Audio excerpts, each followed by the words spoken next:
Good evening. Welcome to yet another episode of the continuing Zimbabwe conundrum.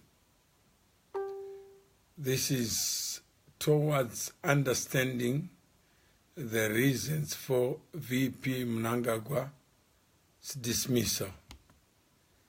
Was it predictable or inevitable? What do you think? Do you think this change was managed, manipulated, or accidental? Antonio high, agreement high. What do you think? Accident of history, or it was as predictable as it was in the case of former Vice President Mujuru? What is your take? Is it an accident?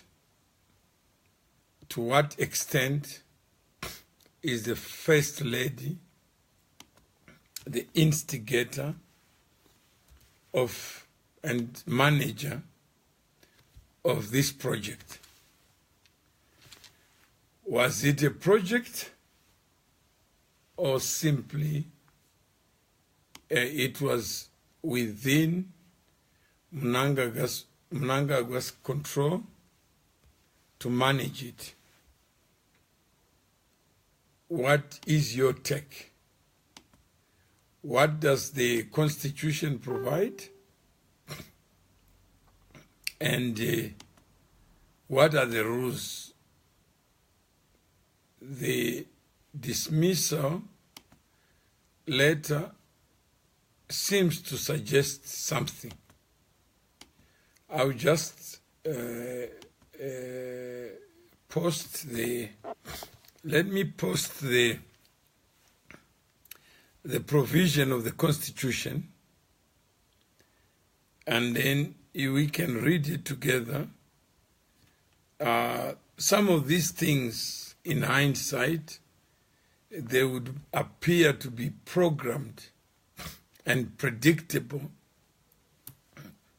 But where are the facts? Did President Mugabe know that this fateful Monday would cause the casualty in the name of Vice President Muzenda? If he knew, what could have been done to avert it? Do you think it was possible for Vice President Mnangagwa to control his own fate? Nixon Kawondo says ED was making a lot of noise when Amai Mujuru got fired. But news has it Garwe is refusing to leave. He got his own medicine. Okay? Very interesting. How would Mnangagwa refuse to vacate the office of the president? Is it conceivable, imagined, hallucination as an enterprise would produce this? Let's look at Schedule 6 of the Constitution of 2013. Special provision for election and tenure of first president and appointment of vice presidents. Section 14, subsection 1, notwithstanding Section 9(2), in the first election and any presidential election within 10 years after the first election, candidates for election as presidents do not nominate persons in terms of that section to stand for election as vice president. Read carefully or listen carefully. You can uplift the Constitution by just Googling. You'll find a copy of it. But I just wanted to make it easy for people to understand the relationship between President Mugabe and his deputies as provided for in terms of the Constitution of Zimbabwe. It reads again, notwithstanding Section 9(2), in the first election and any presidential election within 10 years of the first election. The first election occurred in 2013. Is that correct? 2013 plus 5 years adds up to 2018. Candidates for election as president, of which President Mugabe was one, do not nominate persons in terms of that section to stand for election as vice president. This means, in simple language, the vice presidents are not elected. They fall outside the four corners of the Constitution. So the names and faces and bodies of these characters called vice presidents in the first 10 years until 2023, they are not elected. That is the law. Without delay, the person elected as president in any election referred to in subparagraph 1 must appoint not more than 2 vice presidents who hold office at his or her pleasure. Watch it. Listen. If you listen carefully, you soon recognize that there is no provision in terms of the Constitution for 3 vice presidents. This is not the Constitution of ZANU-PF. This is the National Constitution of the Republic of Zimbabwe. So, what does that mean? It means the only post that a woman would assume is the post that was held by Vice President Mnangagwa. To the extent that women already have laid claim on this office, it means that Mnangagwa and this woman to be named could never coexist with Mpoko in the mix. Once you reserve the post of one of the vice presidents for Mpoko, it means one had to, actually necessarily had to,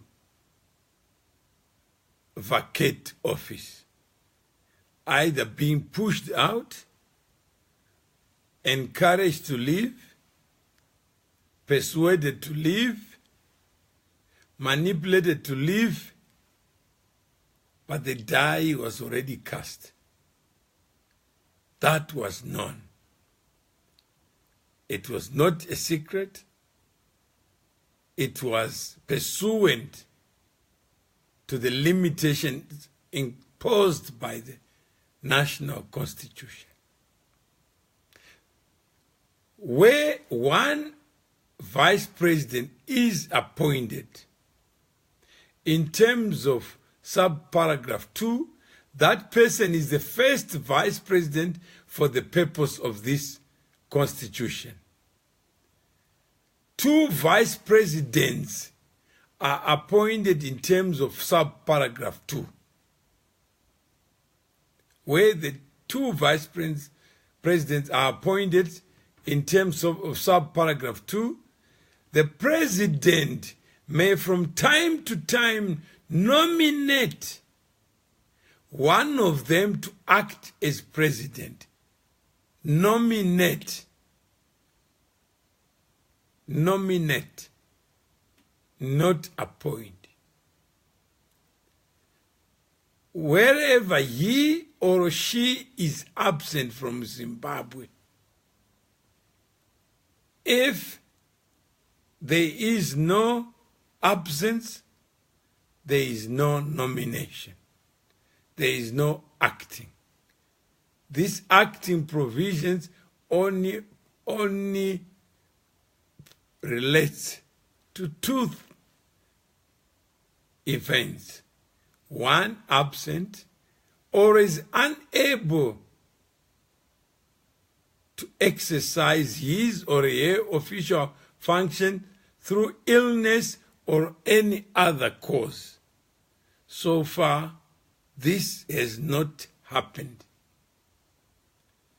Notwithstanding Section 101, but subject to subparagraphs 5 and 6, if the person elected in any election referred to in paragraph 1 dies, resigns, or is removed from office, the vice president, or where there are 2 vice presidents, the vice president who was last nominated to act in terms of subparagraph 3, subparagraph B, acts as president until a new president assumes office in terms of subparagraph 5, and the vacancy in the office of president must be filled by a nominee of the political party which the president represented when he or she stood for election. Listen carefully. It's very significant that the power to fill in the vacancy created by death, resignation, or removal from office. And President Mugabe has already said resigning is not an option. Removal, there is no one in ZANU who has intention to remove him, whichever faction. Even former Vice President Mnangagwa had no intention of removing. Then, the vacancy, a political party which is entitled to nominate a person in terms of subparagraph 4, subparagraph B, must notify the Speaker of the nominee's name within 90 days after the vacancy occurred in the office of president.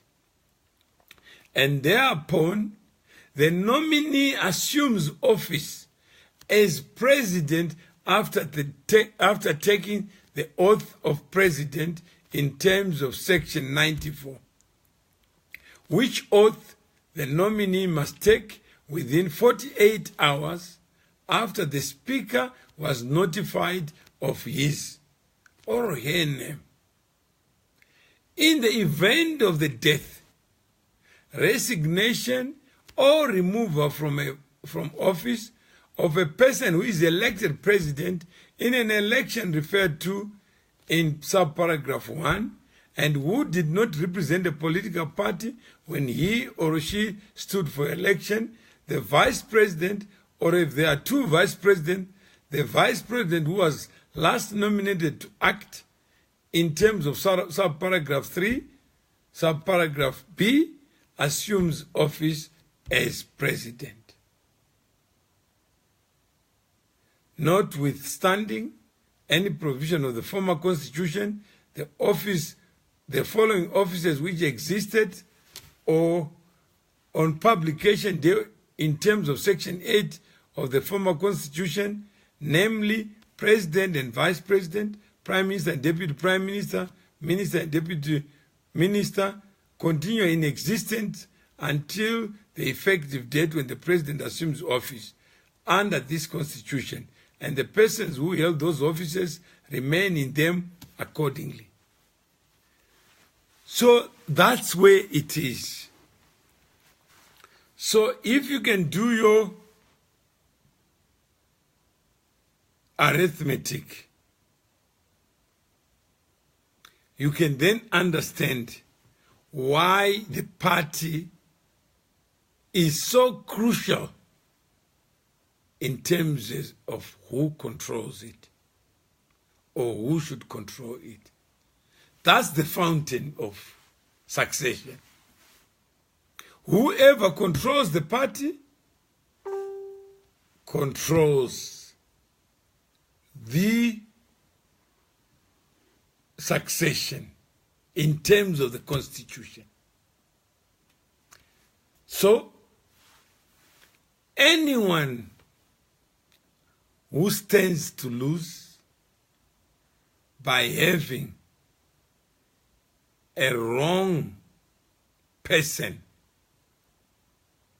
as vice president of the party has reason to act quickly to seal the deal. The deal is simple. There are two positions of vice president. Mpoko, Mnangagwa until today. So, the only person who had to vacate,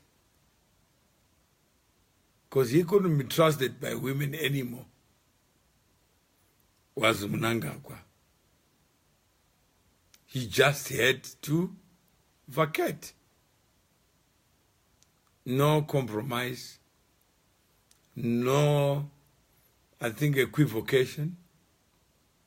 But the only problem facing anyone with that scheme is President Mugabe, because he is the one who appointed Mnangagwa, fully knowing the provisions of the Constitution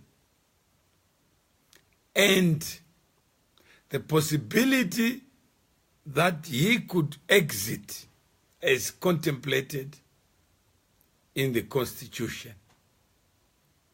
That is, if he were to die in office, it meant two vice presidents would be at the doorstep, depending on who was acting and who had the support of the party. As we stand, what women are saying is that men must not be involved at all in this crystallized position that you can have a woman as president, then that creates a vacancy for vice presidents. Simple arithmetic. So whoever takes Mnangagwa's position, as was the case when the late Muzenda was alive, that person is the person of interest, and big interest. Even if you had taken a frog to be vice president, that frog would be a marked frog, because people know that that frog has the proximity to power. That would not have worked. So look at it. The relationship between President and Mugabe and Mnangagwa is one area that is often overlooked, sometimes naively, sometimes foolishly, because President Mugabe had opportunities to appoint Mnangagwa. And at every point of that decision, President Mugabe did not do so. 1999, as we look back and see the signs, Ngomo is dead. Musika, in terms of seniority, becomes vice president, representing the number 3 position in the 1, 2, 3, 4 positions. 1, Mugabe. 2, Muzenda. 3 was Joshua Ngomo. 4 was Musika, who had to be accommodated so that the two parties in the ZANU-PF unity accord could end up with the 4 positions. Fully knowing that ZANU occupied 1 and 2, ZAPU 3 and 4. Who is the first one to die? Number 3.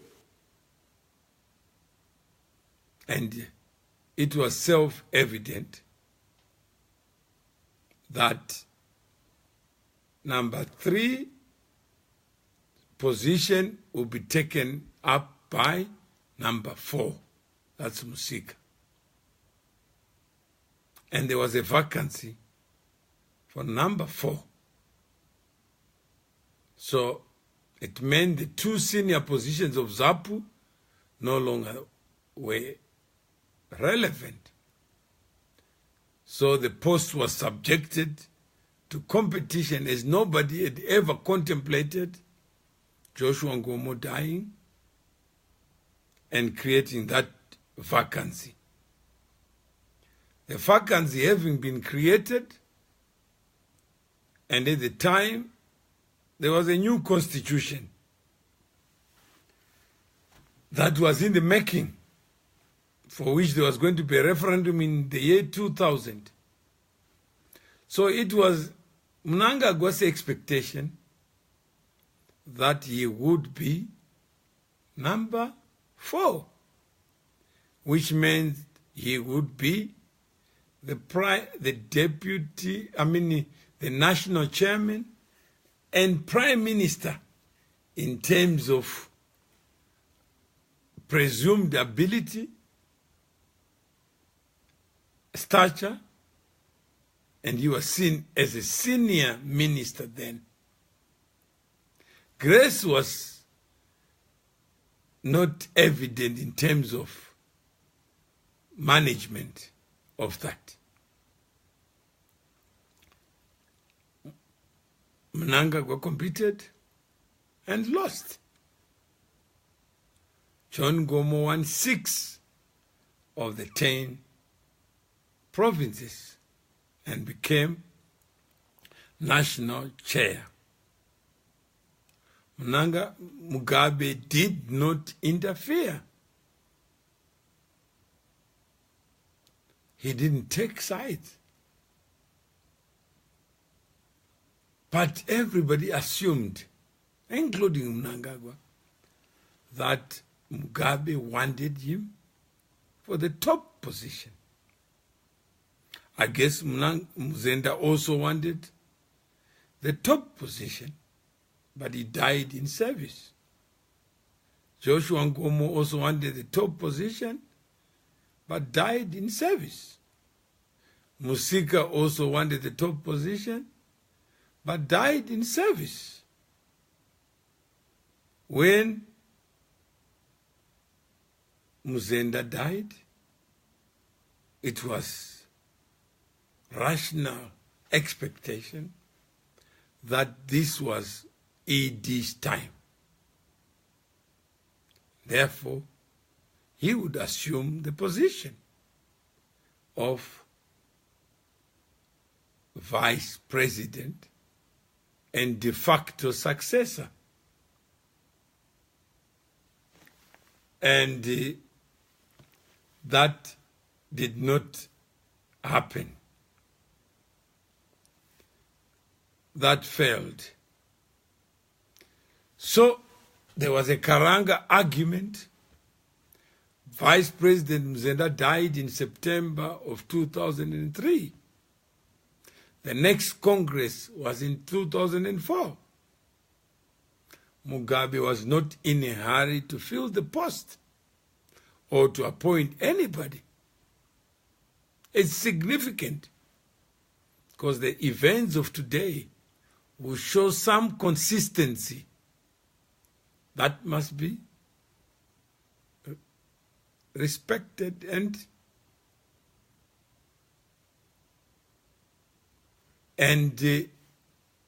respected. So now Muzenda 2004. In September, the women 2004, the Women's League decide they wanted to stake a claim on the position of vice president, simply on using the argument like that, like the one being used now, that that position ought to be reserved for women. They got it. And again, President Mugabe did not push for Mnangagwa to be the vice president. Now we come to the removal of Joyce Mujuru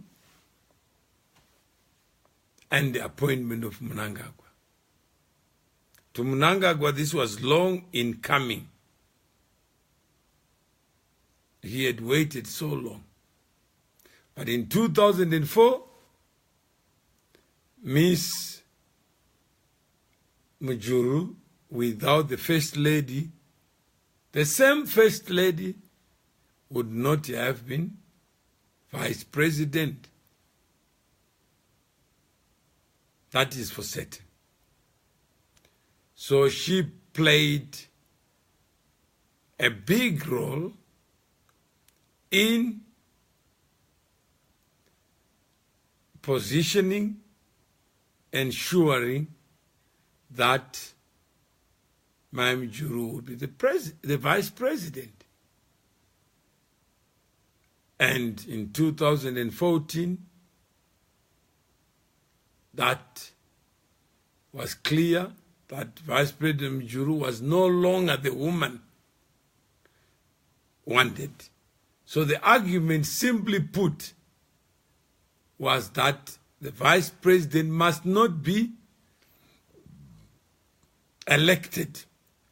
No seniority.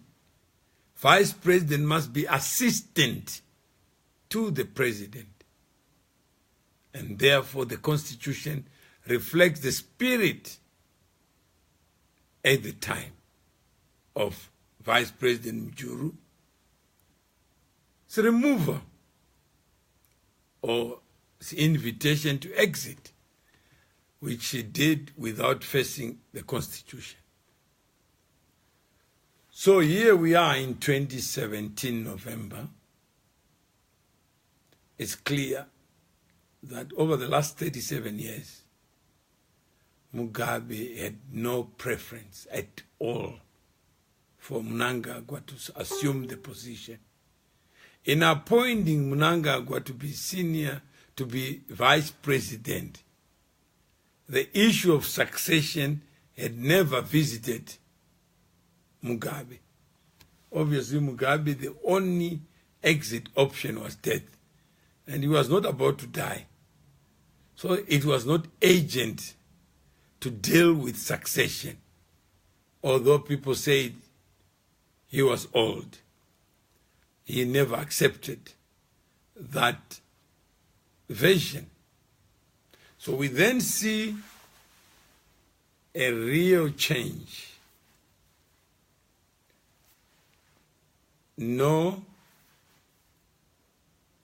election, and Mugabe really has not expressed an opinion on Mnangagwa, but what we know, immediately after Mnangagwa was appointed, people were at pains to say, including Professor Moyo, that the appointment had nothing to do with succession.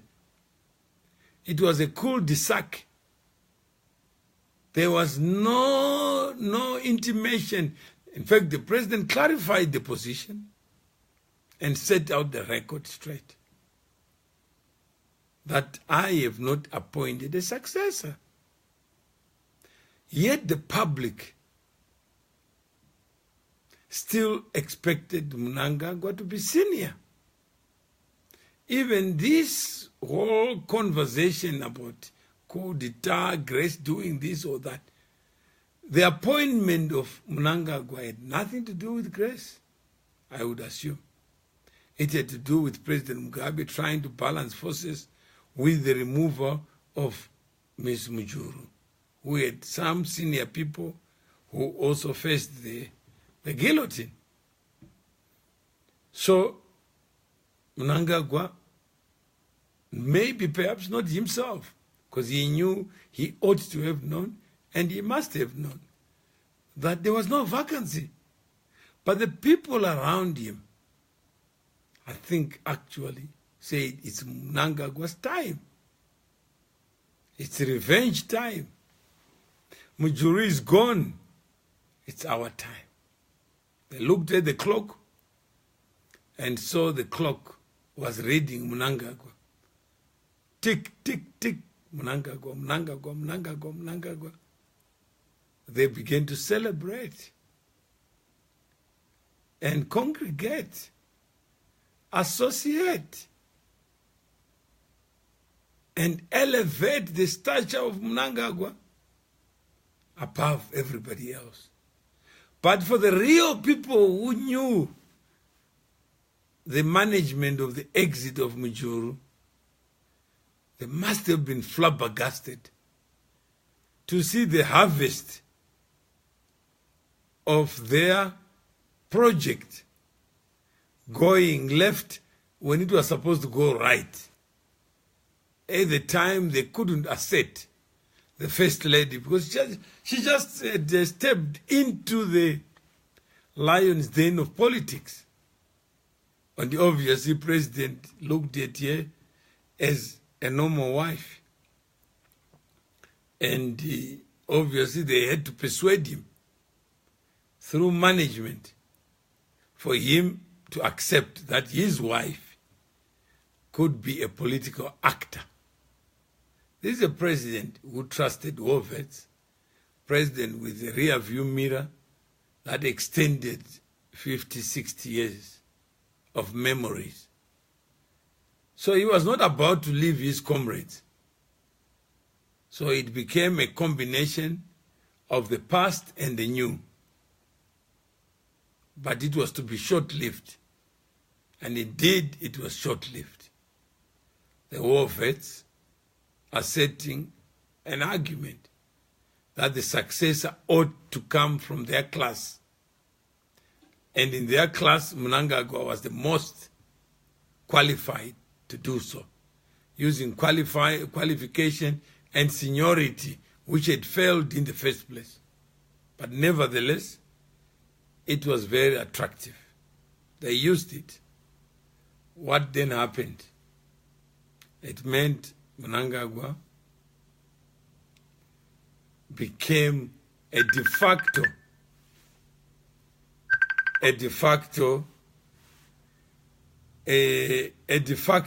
president, a de facto successor. And obviously, this caused anxiety. By then, Jonathan, who had been in the wilderness, had come back in the bus and knew of the events of yesterday and found there was a complex issue. And Jonathan obviously found a way to manage the process.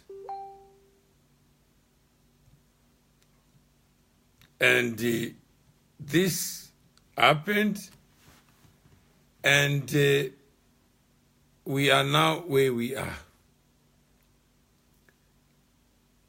It's clear that the vice president of the party who takes over from Mnangagwa has to be a woman.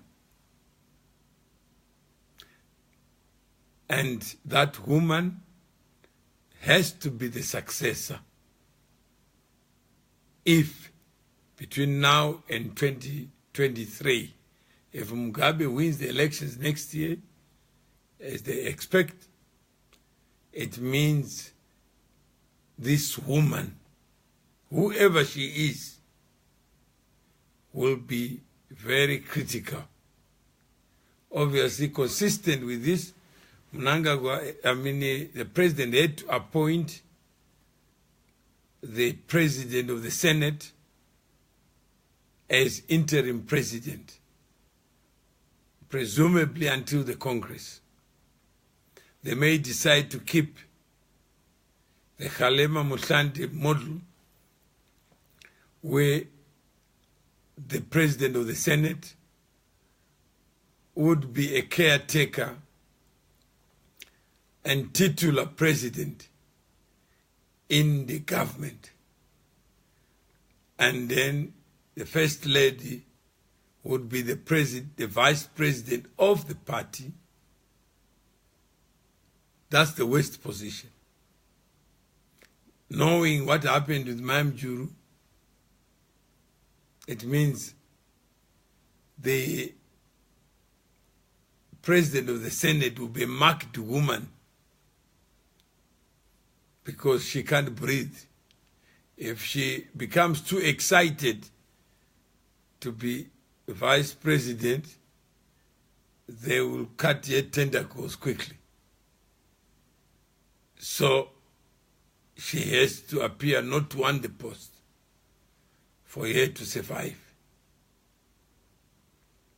So that is the challenge now, between now and Congress.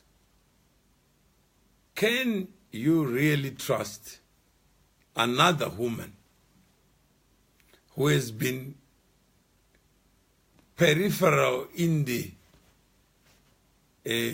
journey to now take the driver's seat and then possibly end up being an acting president? The only protection would be if the party is controlled by a friendly fire. So I'm sorry to bore you on the history, but I thought it was useful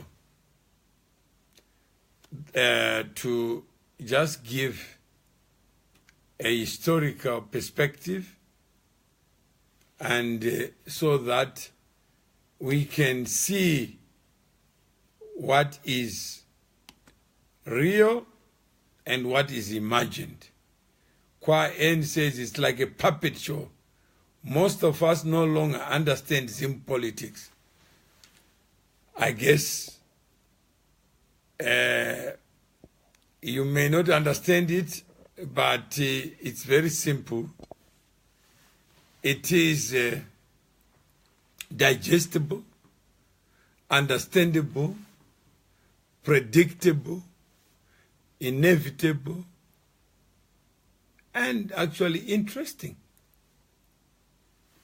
It is interesting because the 37 years of independence has produced comedy of its own. But there are people who think that they know better. There is something that is spreading that Chiwenga, Mnangagwa, Chihure, Mashaya Mombe refused to vacate office, declares war on President Mugabe. Harare now in military deadlock. Again, this is fake news. Let me. Mugabe's power does not arise from the bullet, does not require negotiation, does not require pontification, does not require any hallucination, just requires common sense. And common sense is not that common. So it's very clear and precise that the military never won an election. The Constitution of Zimbabwe provides very clearly that the president does not suffer the burden to have running mates or running mate. He came out of the womb of election alone, not with Chiwenga as a twin, not with Mnangagwa as a twin. That is instructive that the people who are peddling Chiwenga's name are actually undermining the very people they are peddling. What reason would Chiwenga, Chihure, Mnangagwa, and all the above refuse to accede to the order that is inherent in the Constitution that gives them the power to be vice president, to hold the position that they hold? For too long, Zimbabwe has been characterized by polluted, gossip, superstitious air. The sooner we exercise ourselves of this man-made air pollution, the better. There is nothing that is in the works to suggest that this fake news has got legs, has got eyes, has got a mind, remains fake news, like the news that President Mugabe would be afraid of removing Mnangagwa. They've known each other over the last 37 years. What we can confirm is that President Mugabe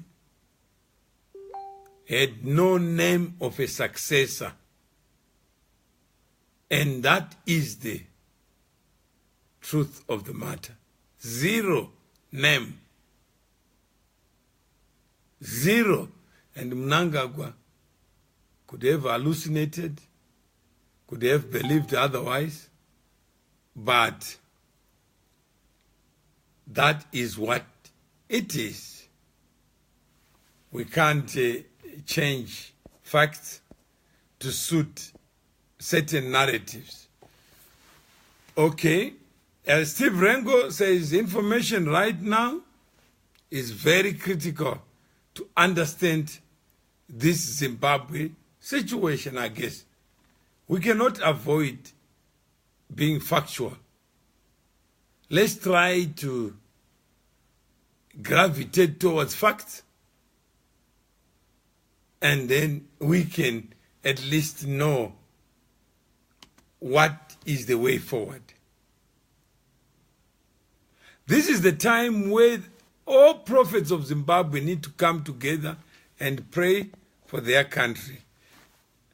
Neighboring countries' prophets also need to be invited to come and fortify prayers. It's obvious. I'm not sure prayers are required, but I guess if prayers could produce cash in Zimbabwe, I think all of us will be going to the prayers. Mishek Ndoro watching, welcome. Sydney Tarwinga, welcome. Farai Makwi, welcome. Bob wants to let Grace have the power. I don't think so. Bob doesn't have Grace's name as a successor, and is advising her and letting her do anything it takes. It's a Mugabe dynasty. No, you may discover that actually, contrary to what most people thought, President Mugabe doesn't have his wife. He said it so. If you want, I'll quote what he said. Norman Kalichenga is watching. Victor Chipongoze says, it's a circus Chaiyo Mukoma. An appointed leader of a political party has been made to be the owner. He was not appointed. He was elected. 2 terms. His legitimacy, if you ask him, flows from an election, the will of the people. You included, Victor. Where has that ever happened? In Zimbabwe, political parties are personalized around the leaders. Yes, if you close your eyes, the driver will always be a human being. Nothing will change. We have to be alive to facts. No animal, no frog will go in there. The candidate of ZANU-PF in 2013 was Robert Mugabe. You may not like it, but that's what it is. Will Bijijo is laughing. Sam Tinashe, Mparaganda, Fat Ezoru. There's no smoke without fire, though. There must be smoke where there is fire, but where there's no fire, there's no smoke. Let's not create smoke and create these little fountains of cowardice, and we compound them and say they now become a threat to Mugabe. Mugabe does not draw his legitimacy from the army. No bullet for the last 37 years, he has respected the right people to vote. If you don't vote, the bus will still go. If you don't register to vote, you won't vote. Anita Chuara, fair. Kiran Titaton, prayers won't help. Now I agree with you. Jonathan Movundi is watching. Dr. John Mangiza is watching. Farai Madziva is listening. George Tapera is watching. Edson Kapondo is watching.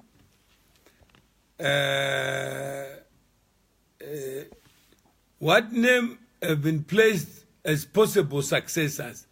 Right now, in ZANU-PF, the only position that is vacant is that of vice president. That has been precipitated or accelerated by the firing of Mnangagwa. That is the position of a successor in ZANU-PF. For the country, if Mugabe wins in 2018, then you can bet that woman, whenever is announced in a few weeks, that is the woman you must think about within ZANU-PF to carry the term to 2023. So that's what it is. Edson Kapondo, Comrade, Terai Muzarabani, watching. Your comments are very factual. Mr. Mtuma, thank you. Saunyama, Grace cannot rule.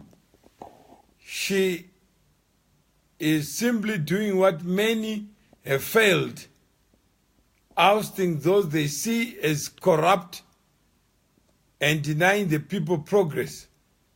Everyone was aware ED was corrupt. Chim Dar, I personally think Sekramai is the queen in the chess game. George Tapera confused. Jessica Sewa Mataure, let's all register to vote. Who is speaking? I want to know. Makias Tamai Nyamanza. For this Joe, and I said last night that I strongly believe RG will not give power to Dr. Mai. You're right. Patrick Lee, laughing. Wilson Waire, your tone is ZANU-PF. I want to see the address of ZANU-PF, Wilson, and to hear what does that animal talk like. You seem to know where it lives. Yeah? Imagine a human being like me being associated with zero, something that doesn't think. Who is this ZANU-PF that you want to give life? Wilson, this is 2017. This is not a symmetry. You're talking to people. Ryan, Rwanda, what is the way forward? Don't you think the army will intervene? There is no army that will intervene. Get over this small muscle, small elephant typology or narrative. Let's not hallucinate. Chiwenga knows without Mugabe, you will just be what? Constantine. What happens in the event of ED passing? Is he still eligible for Heroes Acre? Who will give the eulogy, your thoughts? He will not get there. He is not the first one. Baba Amanda. Understand the heroes is for people who die and are heroes in the minds of the people who decide. And no hero will be declared in Zimbabwe even if President Mugabe is in a wheelchair, if his spirit is not with that name. So forget hallucinating about heroes. Heroes about what? Serving in government. No. Savannah, welcome. Jonathan Muvindi, welcome. Zelani Moyo, what is voting when it does not count? You may think it doesn't count. But if you don't vote, you will never know. If you vote, at least you are part of the solution. Grace just needs radical action. You can't tolerate a mad person like her. Our life has seen most strange things happen, including things people said impossible. I think even Hillary Clinton, every time she wakes up, she says, is it true that Donald Trump is the president of America? I think she passed on, she recovered when it was Barack Obama. Just moving and moving. So never underestimate anyone. History is so strange. It is written by all the actions that you do. The fact that we are talking at this hour, on this day, about this woman means something, ought to mean something. She's trending, not because she's dead. She's trending because she is alive. She's trending because she has looked at all the men in ZANU-PF and discovered they could be castrated. She has gone to Mapostori and got validation. She has now confronted her husband to say, stop it. You are exposing all of us to danger. And you are nursing a cancer. Remove it. If you don't, I'll do it for you. And it's done with precision. When you heard Kasugwere saying yesterday, she's going to score, what did you think he meant? He meant that there was going to be a score. This was Chelsea beating Arsenal. They already knew that Saturday would be the night before. That would be the last supper before the score. After the score, there will be a last supper before you are out. And the president was not there to witness. And yesterday, people heard for themselves what was to happen. Now they can look back and say, did it happen?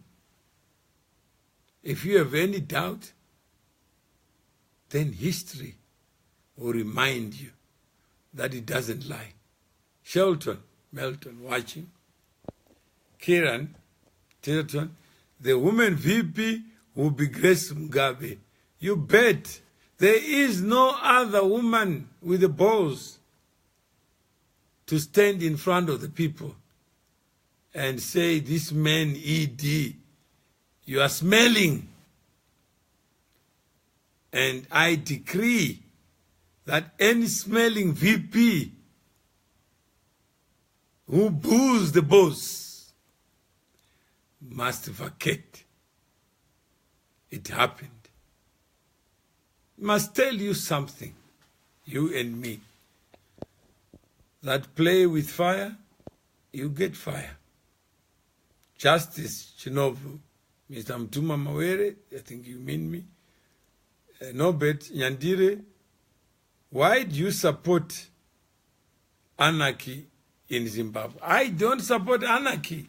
That's why I'm talking to you, to be able to unpack what is and what it is not, that you can begin to think, you can begin to act, and you can begin to know what time it is. This is not time for laughter.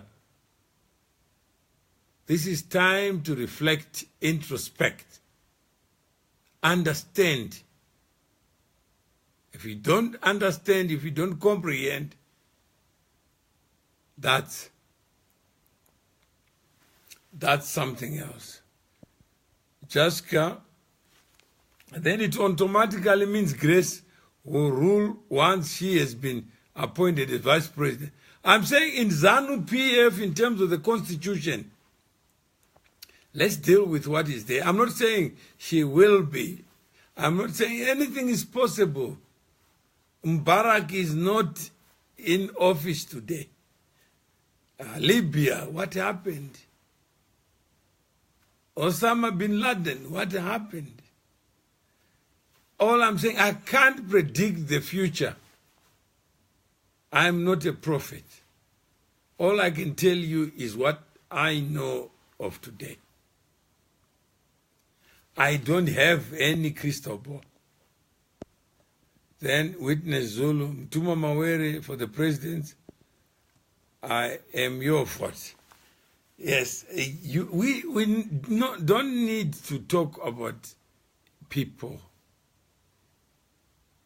We have said, let's talk about principles.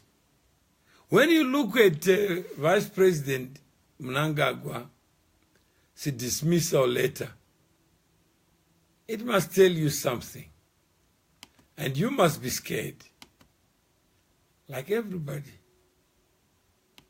to say, what the hell is going on in Zimbabwe? You must be scared. Because if you are not, we have a long way to go. So let's just check.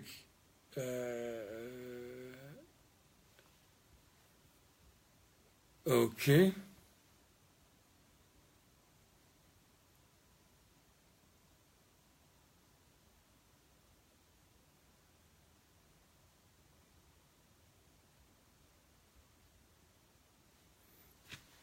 Then let's see whether I can get the press release. Then you can see for yourself.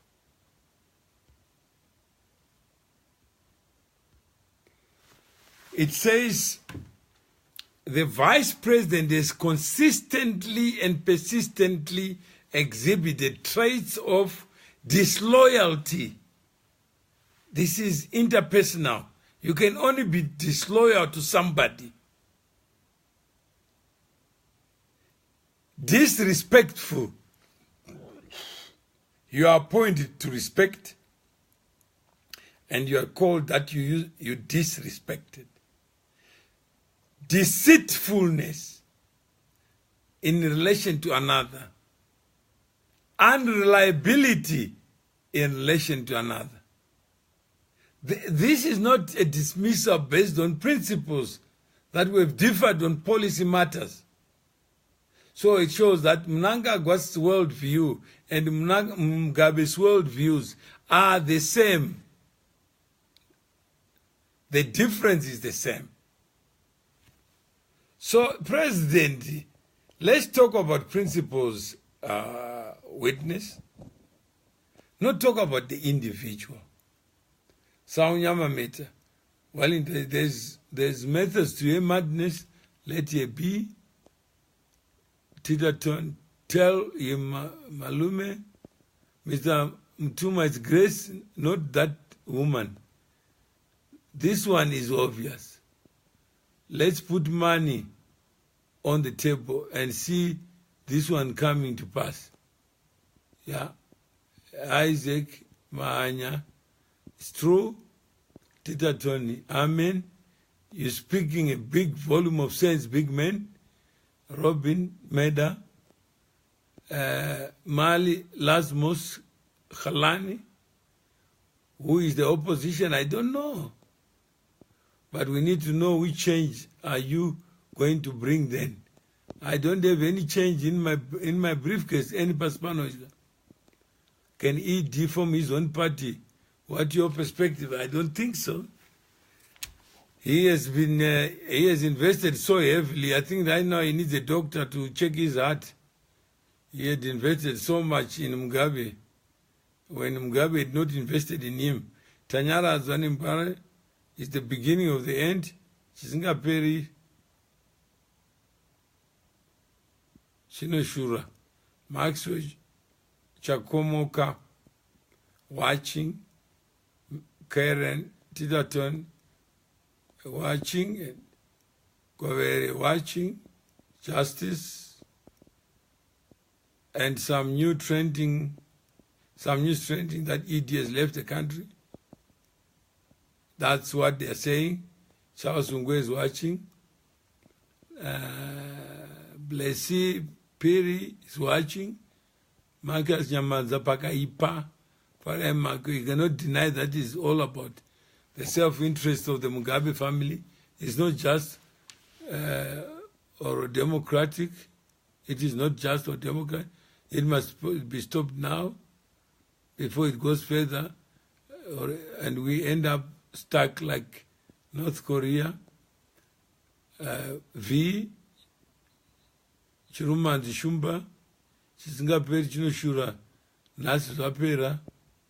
They failed to eliminate him, let more, with food poisoning. Now I had to fire him.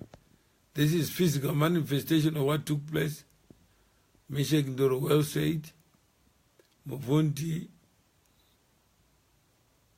Nyagona Mukomana Lusibanda, it's really scary. Speak, Mawere. Countries where people were not allowed to speak. When they spoke, the whole world listening, us Libyans. How can one man control the entire organization? Terry, Manuel, Moses, watching, Maynard Manyoa.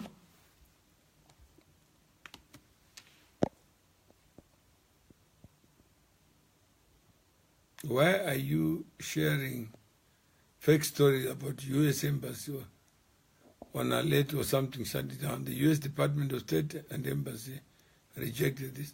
I'm not sharing it, but people are sharing. Nyoka za kujanana apana sorry. Kule koko benzi koza akulin nazare. So I guess let me just turn to this page whether there's any comments. Zimbabwe is a banana republic. Mawere, the future is certain. You have been in ZANU-PF. Grace will take over. I guess Frank Chiduri, perhaps you can give me the membership number of me in ZANU-PF. I wish I had it. Because I'm so much credited with something I never earned. I never joined. But Frank Chiduri, you seem to know more than I do. We can't have a nation controlled by a 95-year-old. Okay, Aaron, this is the real-life Games of Thrones unfolding in Zimbabwe. In typical Machiavellian style, Mugabe is dispensed of one of his long-serving lieutenants. Mnangagwa overestimated his importance to Mugabe. Dog eat dog, Robin says. But do you feel the opposition is doing enough to push these guys? What do we do now? And Farai Katsandi, welcome. I think we can think about it. We can commiserate. We can, I think we can do many things. But what is clear is that this journey has been inevitable. It has been predictable for people who cared to think before acting, before making an utterance. They would have known that this journey would have this stop today. It's one of many stops.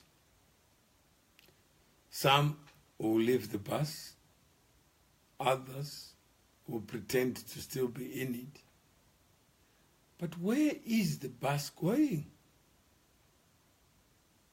Where is it going? You need to ask yourself. Trade. Throw your hat in the ring, speeching. Ernest Nkuna, no. It's not wise to pick a side in the fight between Lacoste and G40. They are not fighting for you and me. They are fighting for power. They are not fighting for democracy, freedom, justice, and peace, or anything of value to you and me. So this fight has nothing to do with us. Whoever ends up victorious is all the same to you and me because we gain nothing. Trade, I think you have said something so useful. Milner Chak, Philip Toperesu, Faraimak, the bus is going towards being like North Korea. So, yeah, this has nothing to do with you and me. This fight has no principles. There is nothing that is said in the letter that would satisfy you that the mind has been applied outside the four corners of who said, because even Mnangagwa is trying to figure out tonight, how could this shit unravel so fast? And the hits hit the fan and it comes on my face. And I could see it coming, but it was just helpless. Each day, I woke up not knowing whether I'm going. Same chinanza zvidara ishi swaku uraisa is Rex Nongo, the same man who accepted him into leadership. The bus is doomed, John Debele. You have to think. I think the future is yours. I'm not a magician. I'm not a prophet. I'm not a saint. What I do know is that Zimbabwe does not require a strong man. What I do know is that the future of Zimbabwe is your future. You have to decide. And nobody is saying that you are not part of the solution. Just register and vote. Even if you say none of the above, still a vote. But there is time at this 11th hour to reflect and think, what is this fight all about? Why is Zimbabwe so important to some and not to everybody? Why would somebody want succession so badly? Why would even Mnangagwa want to be there? And at no stage in the last 37 years has he ever raised his voice in favor of justice, in favor of fairness,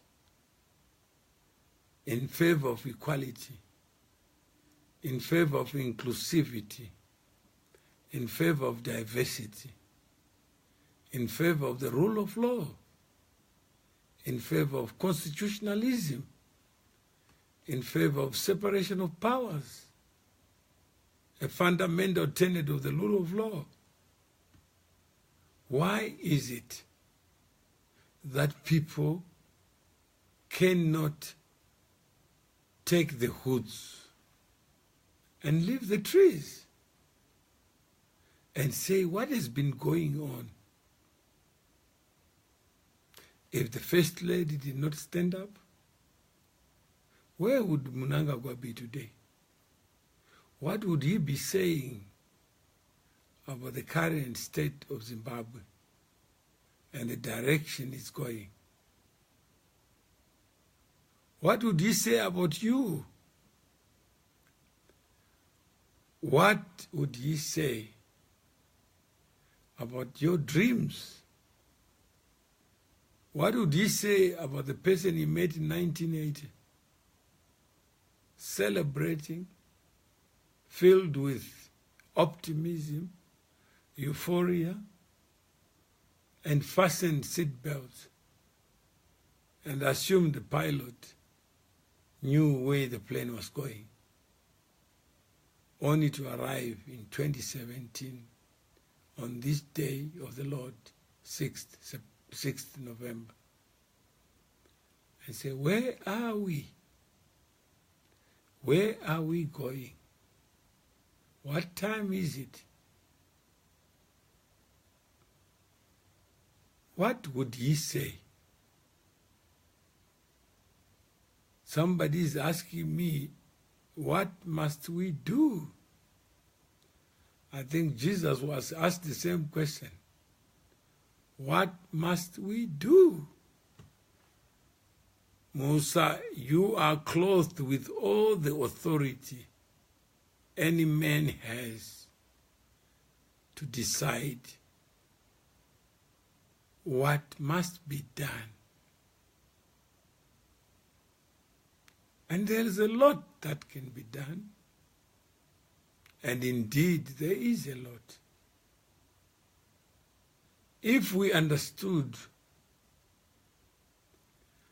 that there is a lot that has happened, in fact, I've always wondered, imagine all the women who are married had to download, who would still be married? Imagine if Mugabe knows what you know. Would he stand for election? Because right now, he has been forced to act because of the facts. Whether they are fake facts or they are imagined facts, he has been forced to act by facts presented to him. Is it too late for us to present facts about how the dismissal letter is so off the mark? It doesn't speak to the kind of abuse that has taken place under President Mugabe's watch. What the First Lady has done is to give him the other side of the Zimbabwe that you didn't know, of a Zimbabwe in which the animal farm was operating, a Zimbabwe in which a few strong men thought they could do whatever they wanted. They would kick other people like a ball. They would score. Some people say this had to come to an end first for us to begin to imagine a Zimbabwe in which the rule of law takes precedence. The promise, that check I talked about, the check that Martin Luther King talked about, that check would be honored on demand. That I want the freedoms, I want the justice that independence promised. And I have gone to the bank over the last 37 years only to be told insufficient funds in the bank. And I had deposited money, but I can't get it out. And yes, the government will always make judgments because we are not seized with facts. I can only tell my own story. And some of you will be shocked by it. That these are actions of men clothed with borrowed power. And I have no doubt that if we tell the story and say, President Mugabe, did you know? And he was instructive even when he said, if I only heard that my wife was going to be booed, I am only realizing now that the booing is in motion in my eyes. Where is the booing coming from? But we were warned that there's going to be booing. Can we do one thing? What I do know is the only power people who don't have power is the power to organize. Never trust any man with power. Let's not build institutions around people. When you see me here, don't see the face of a president. See the face of somebody with a story.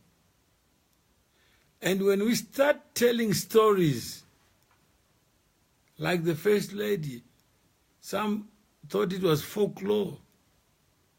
Some never took it seriously while she was telling the story. It is a story that she has been armed with, injected with, so that she can be the voice of that venom. Mali Akhlani, there is no power without you. There is no control without you. All I'm saying is try something different. There was going to be an election. There was going to be a Congress.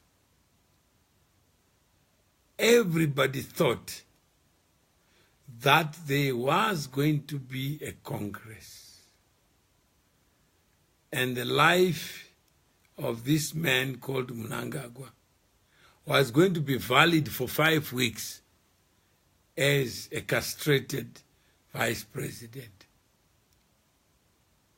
History now tells you that where people are determined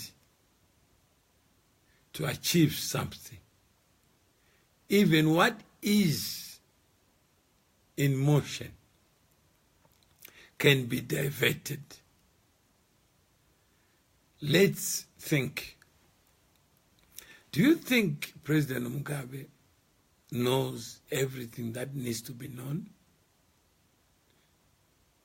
Do you think all wives know what mischief their husbands are up to? If we know that it's not humanly possible to know everything, can't we be human for once? And accept that a president is human. If we do so, then you discover that whoever replaces President Mugabe has to be human. The First Lady said he was anointed, yet he wants to go for elections. Anointed people don't need to be voted. Human beings need votes, need validation. So how can we be so inconsistent to say one who is anointed needs votes to confirm anointment? Does it make sense to you and me? If President Mugabe is a man of flesh, let's accept, under his watch, a lot of things have taken place. Some of them he knows, according to the version of the people who told him. Some of them he doesn't know, because there is no alternative version.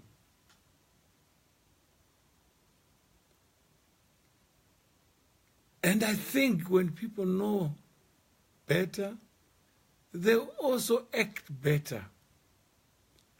But if you were to invade President Mugabe's mind, even on the past few events, can you imagine what could be resident in his mind? Just imagine. As I leave you, I will ask you to step back.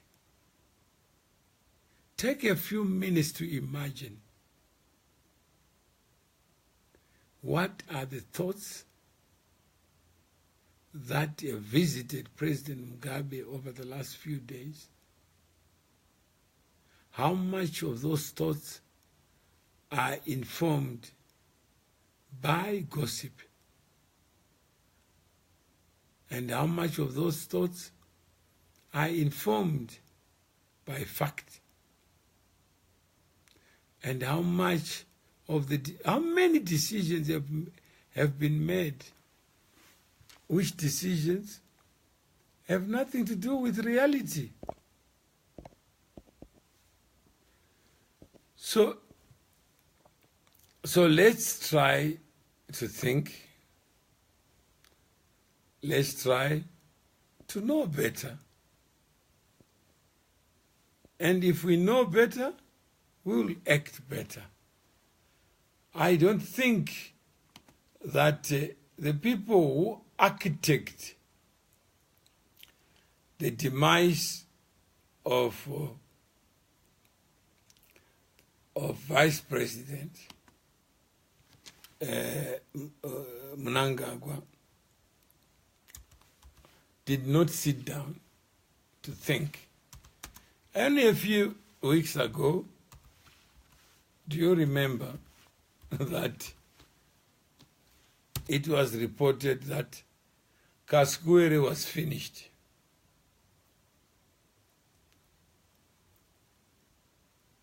And today he's got the last laugh. So it's not so easy to what? Brian Tabeta, I've sent you a request. You are not my friend, so I couldn't call you. I've requested you to be my friend. Hopefully you can accept, and then you can call me. Stay safe, Father. We have gone a long way to go, a long way without changing the Zimbabwean experience. Trade, we can do it.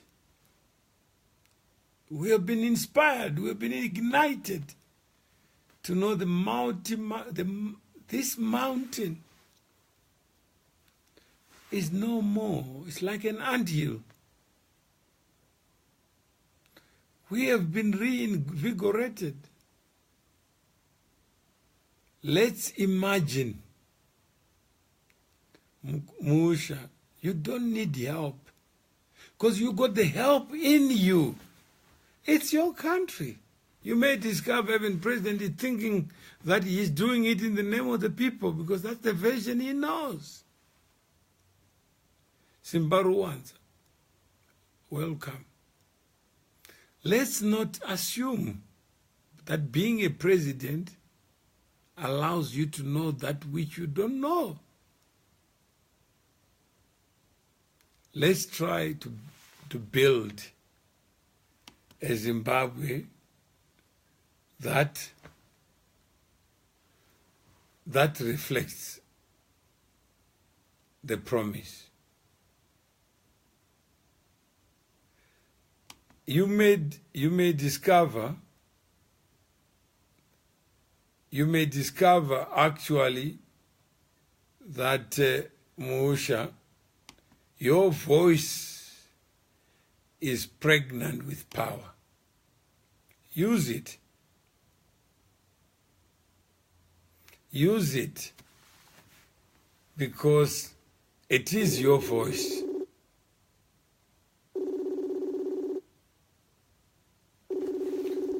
Taka, are you Nyozani? Are you my friend? Brian? Hi. How are you? Not too bad. Okay, go ahead. What's the situation? What we're talking about here? Because I got a little bit of vibe in according to what's taking place over there in Zimbabwe. No, we are all. So many things to. We are all strange. You know a man called George Washington. George Washington. Yeah. Yeah. Mm-hmm. Yeah, that was a president of America. Yes. In fact, they call him the first president of the United States. Yeah. You know what he said when he was elected? No, I cannot remember. You can refresh me on that. He said, I walk on untrodden ground. Yes. You know what he meant by that? No, I don't know what he meant by that. That life is so complex, yet so simple. That every second we consume is fresh. There is nothing like it. And every decision you make is the first time you make that decision. Yes. It's a precedent. Yes. So we live. According to what's taking place over there in Zimbabwe, you know that. That's what I'm saying. Is a very. That's what I'm saying. Everything that we see in Zimbabwe is untrodden ground. Well, the country is gone from bad to worse. The country doesn't go anywhere, but the people do. How can people do? Because you know what, me personally, people they don't go down because it's a fear. Because the ruling party is going down there and oppress those people and stamp them down. Whenever you try and get up, they break a leg. So how are you going to stand up on such grounds with and fight with a person who's got arms, of which we don't have arms. I don't know which country. I don't know which country you live in, but wherever you live,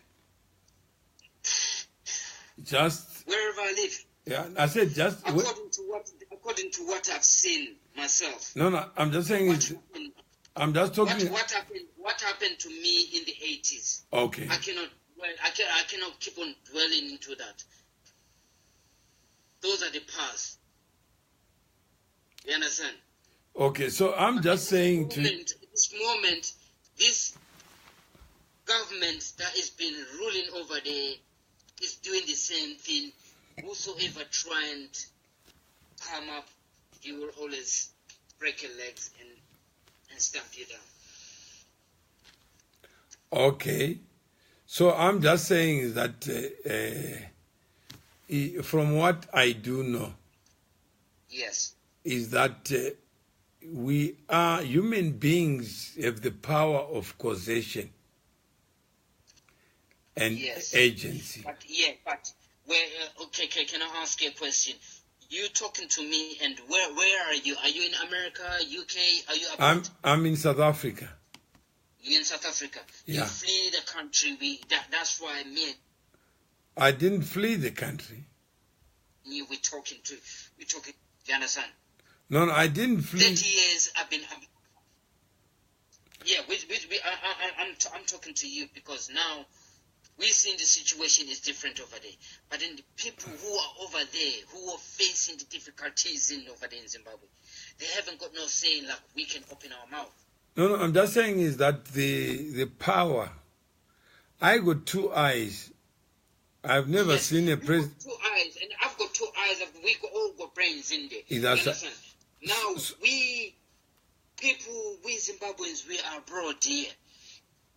No, I'm We saying, are the ones who- I'm saying is today, Yes. if we all agreed and put, Agree on what? no, that any change is costly, requires resources.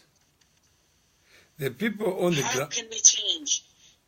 I'm, For Zimbabwe to change in there, we need sacrifice, but we're not sacrificing ourselves no, I'm saying to get the is, changes. I'm saying, Are you sacrificing yourself there to make that country to change? yeah, I'm saying is, let's speak as individuals, not as collective. So Individuals, what are we talking about? I am an individual, you are an individual. Yes, I'm an individual. Yeah, you can only do so much. Yes. The rest, we can come together. Once we know the facts, we can then say, what is it that can be done? Because talking does not solve anything. Slogans will not solve anything. Vice President Mnangagwa is out because Even though when Namaka was there, was he going to do any changes? no, I'm saying he's not out because he wanted to be out. He's out because other people made him a project. And they've worked at it tirelessly and vigorously because they know what it means for him to be absent. Because they also dream of a Zimbabwe that they want to see.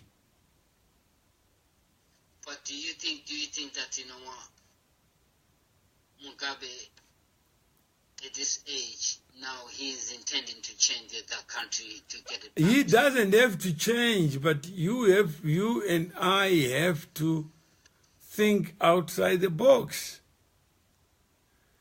And how are we gonna think outside the box when these people they power? if you are already defeated, then there's No. I'm saying you don't get my point here. These people that are still in power, how can we change?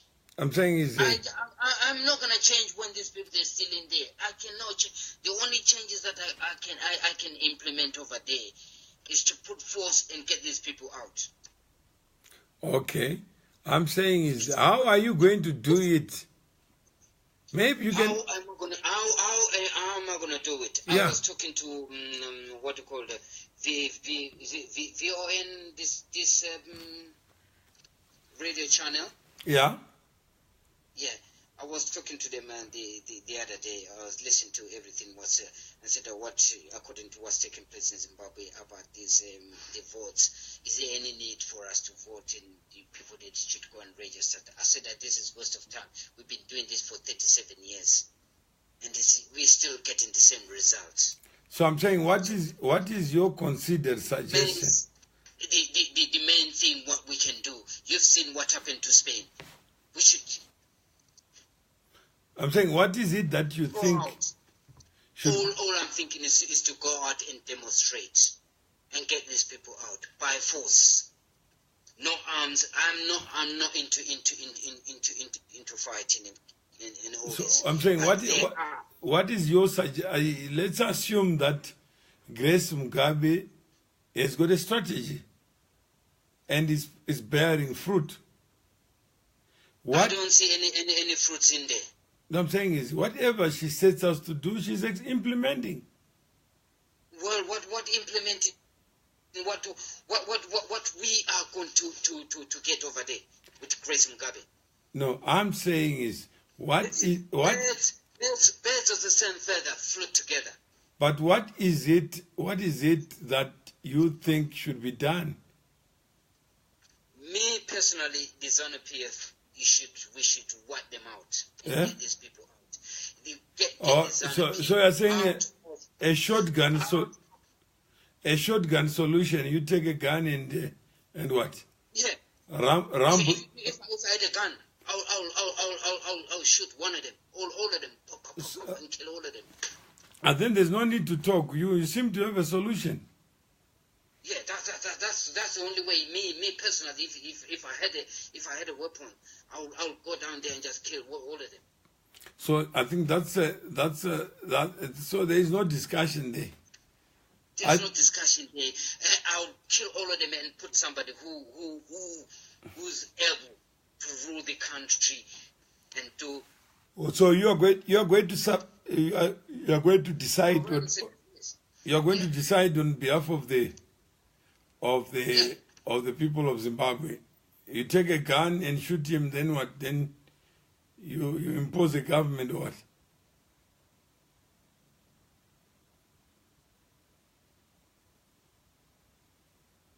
Hello? Hello? I think we seem to have... Okay, I think we lost...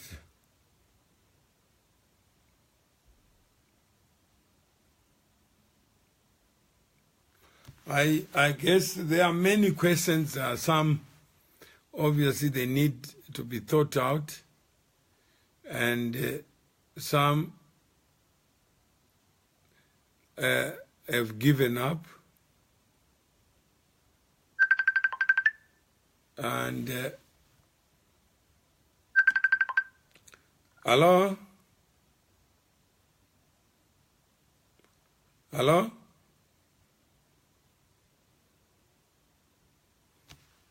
Hello?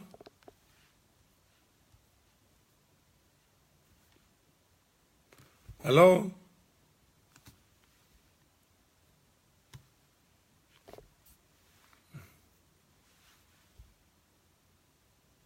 Hello?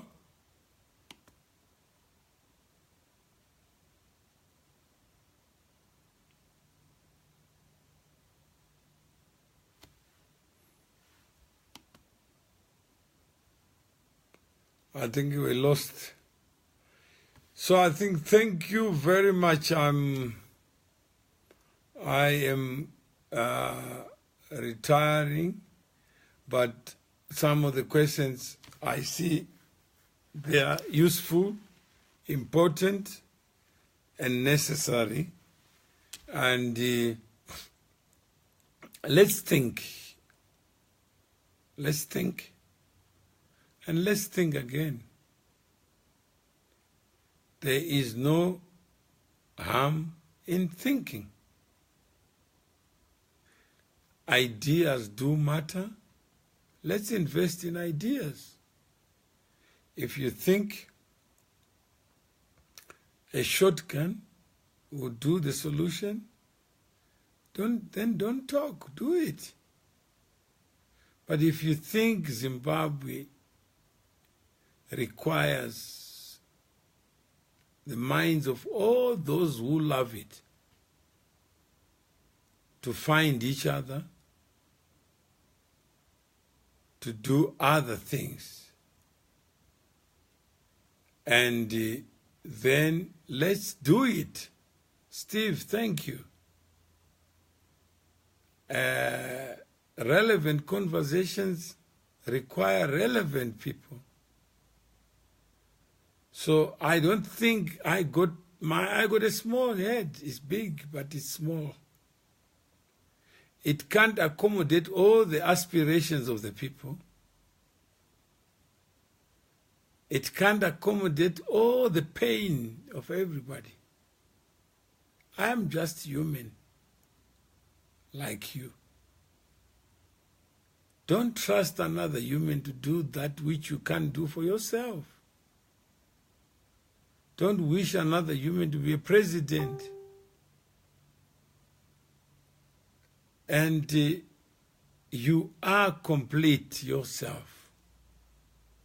Mugabe is complete himself. We are all complete and we count. So if we count, let's count on reason. Let's count, because we have a lot to think. We have a lot to act on. And we can't change the world by wishing it will change. Let us be the change. Zimbabwe has no stomach, has no mind, has no aspirations, but we do. Let's work on our aspirations. Just forget about this character called Mugabe for once. Just think about yourself. Just think about your self-interest. Just think about finding other people driven by self-interest. Don't invest in group interest. If you become the best you can be, you are already advancing the group interest. And I can only, this morning, I was on radio, and I just thought that, let me just share with you this Martin Luther King speech. I think it will help you to find yourself, not to find the faults of others. So let me just play this as we close.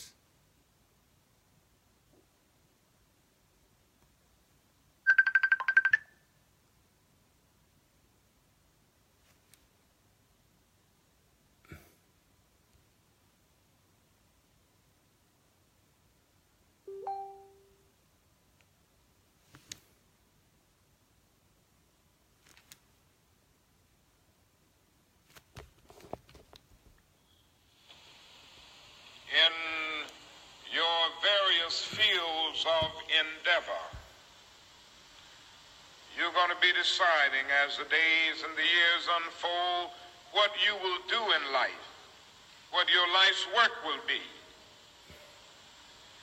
And once you discover what it will be, set out to do it and to do it well. And I say to you, my young friends, that doors are opening to each of you. Doors of opportunity are opening to each of you that were not open to your mothers and to your fathers. And the great challenge facing you is to be ready to enter these doors as they open. Ralph Waldo Emerson, the great essayist, said in a lecture back in 1871 that if a man can write a better book or preach a better sermon or make a better mousetrap than his neighbor, even if he builds his house in the woods, the world will make a beaten path to his door. That hadn't always been true, but it will become increasingly true. And so I would urge you to study hard, to burn the midnight oil. I would say to you, don't drop out of school, and I understand all of the sociological reasons why we often drop out of school.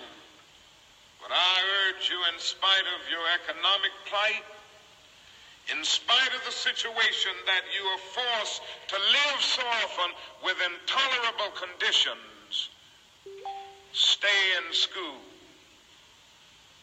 And when you discover what you're going to be in life, set out to do it as if God Almighty called you at this particular moment in history to do it. And just don't set out to do a good Negro job, but do a good job that anybody could do. Don't set out to be just a good Negro doctor, a good Negro lawyer, a good Negro school teacher, a good Negro preacher, a good Negro barber, a beautician, a good Negro skilled laborer. For if you set out to do that, you have already flunked your matriculation exam for entrance into the University of Integration. Set out to do a good job and do that job so well that the living, the dead, or the unborn couldn't do it any better.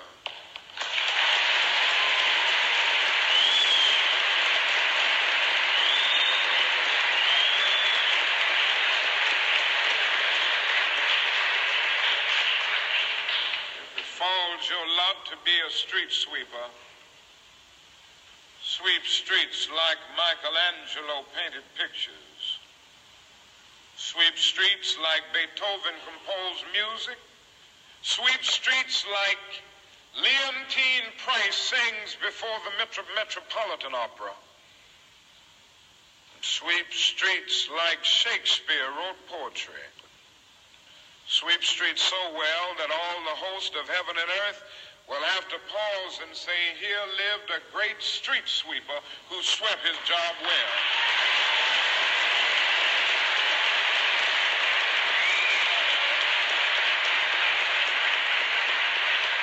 If you can't be a pine on the top of the hill, be a scrub in the valley.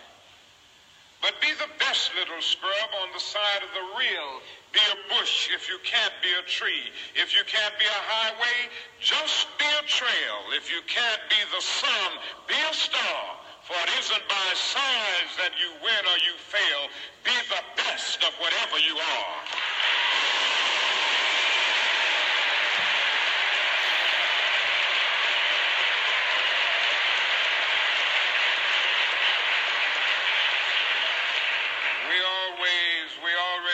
Some noble examples of black men and black women who demonstrated to us that human nature cannot be cataloged.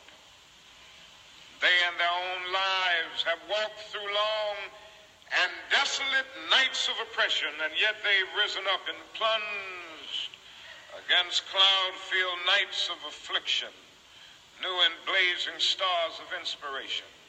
So from an old slave cabin of Virginia's hills, Booker T. Washington rose up to be one of America's great leaders. He lit a torch in Alabama, and darkness fled in that setting. Yes, you should know this because it's in your own city. From a poverty-stricken area of Philadelphia, Pennsylvania, Marion Anderson rose up to be the world's greatest contralto, so that a Toscanini could say that a voice like this comes only once in a century, and Sibelius of Finland could say, my roof is too low for such a voice, from the red hills of Gordon County, Georgia. And the arms of a mother who could neither read nor write, Roland Hayes rose up to be one of the world's great singers and carried his melodious voice into the palaces and mansions of kings and queens. From crippling circumstances, there came a George Washington Carver to carve for himself an imperishable niche in the annals of science. There was a star in the diplomatic sky, and then came Ralph Bunce, the grandson of a slave preacher. He reached up and grabbed it and allowed it to shine in his life with all of its scintillating beauty. There was a star in the athletic sky.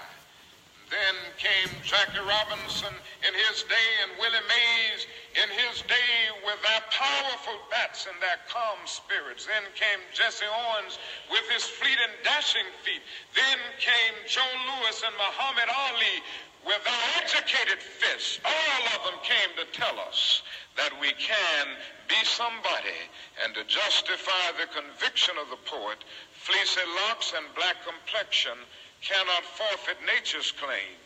Skin may differ, but affection dwells in black and white the same. And if I were so tall as to reach the pole, to grasp the ocean at a span, I must be measured by my soul. The mind is the standard of the man. Finally,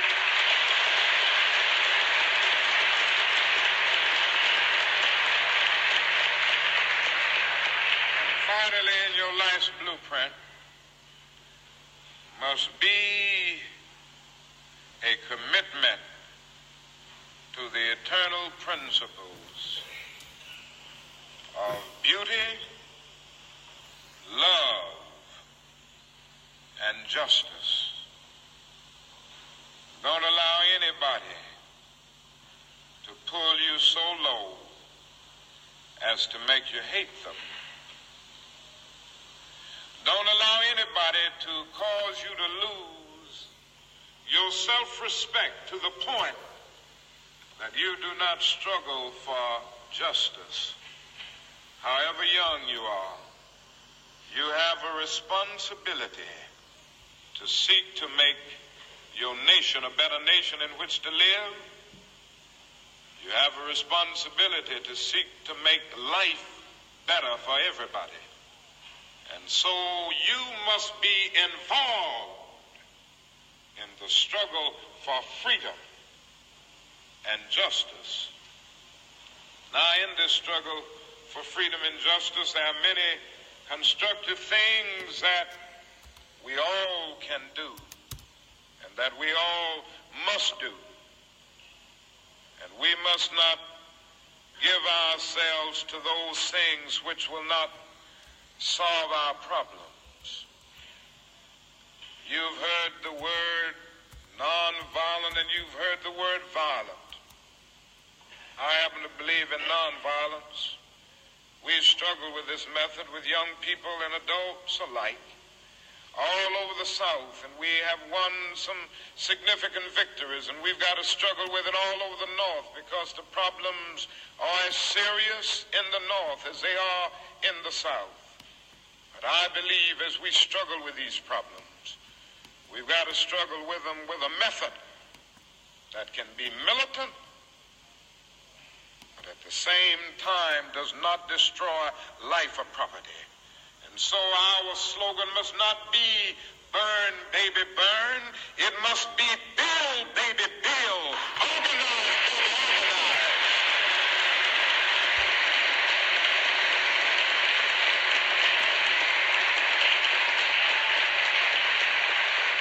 Yes, our slogan must be learn, baby, learn, so that we can earn, baby, earn.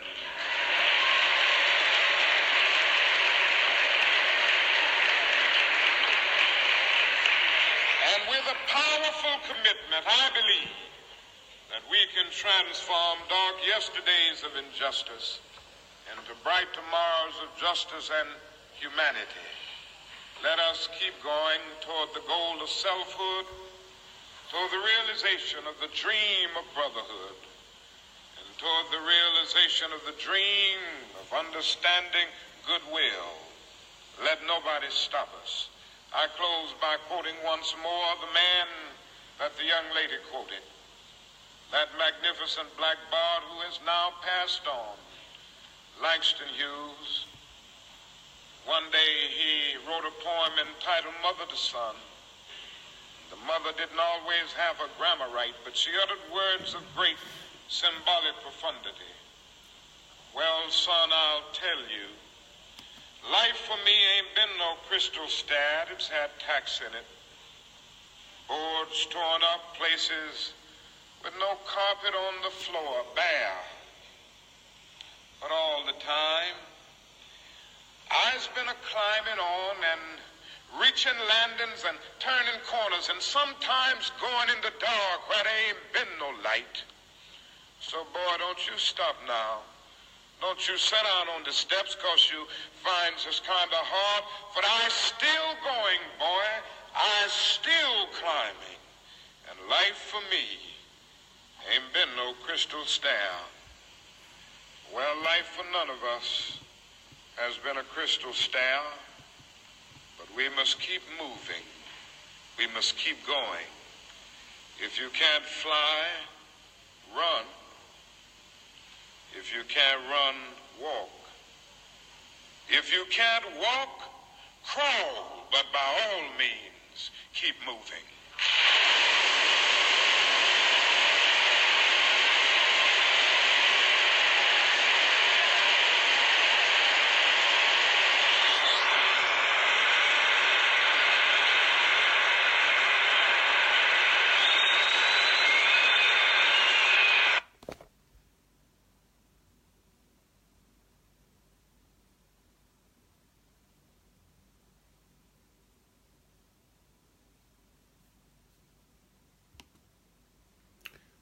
Okay, thank you. Amin Kada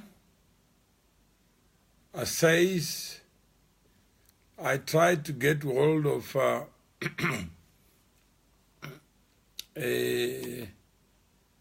Brian Tabete, but couldn't get hold of him. It's not reachable.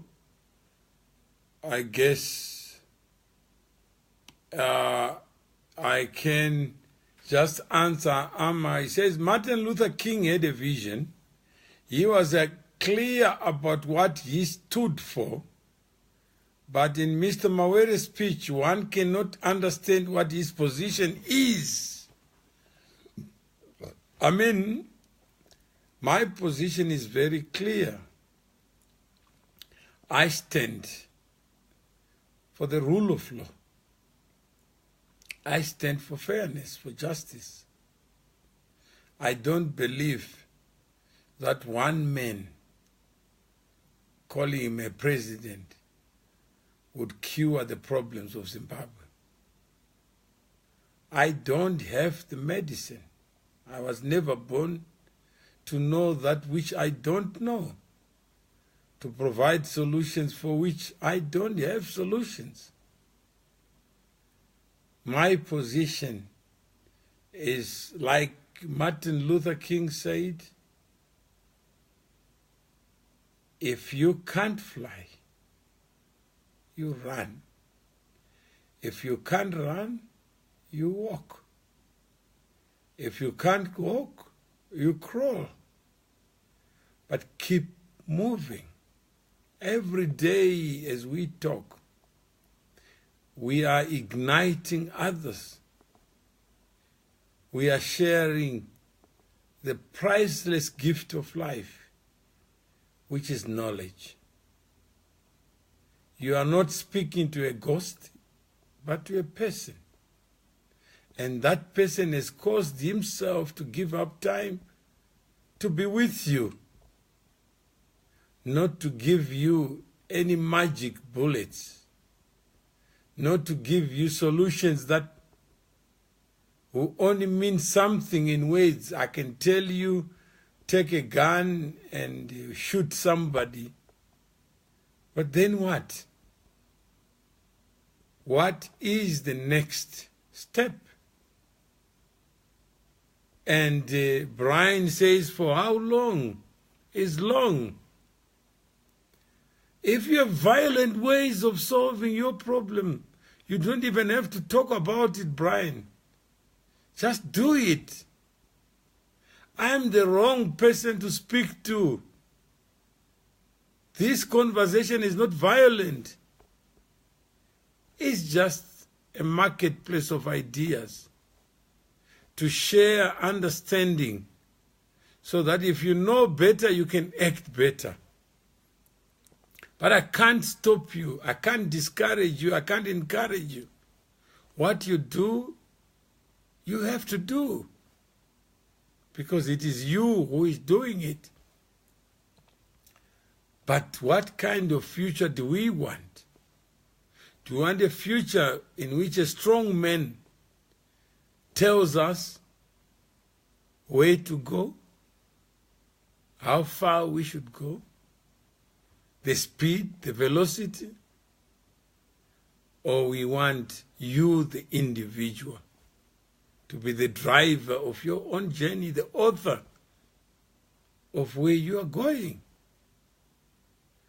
And I mean, with due respect, please, I'm not Martin Luther King. He died. He was a visionary. He was a man of words, not a man of guns. If you want change in Zimbabwe, imagine the Zimbabwe you want to see. Then share it.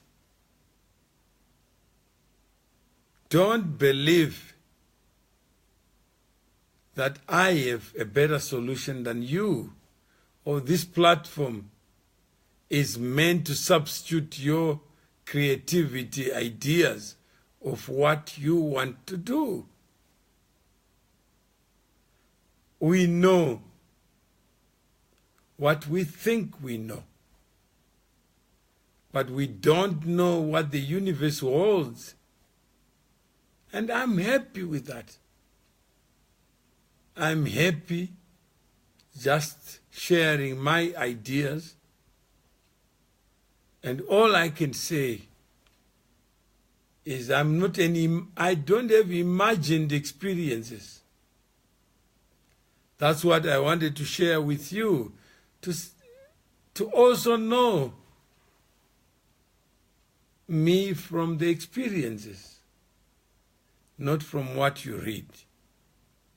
I see somebody already says, I ran away from Mugabe.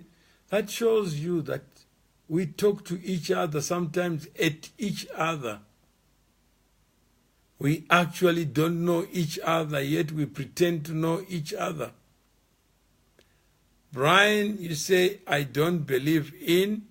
Fine, you don't have to believe in whatever we are saying.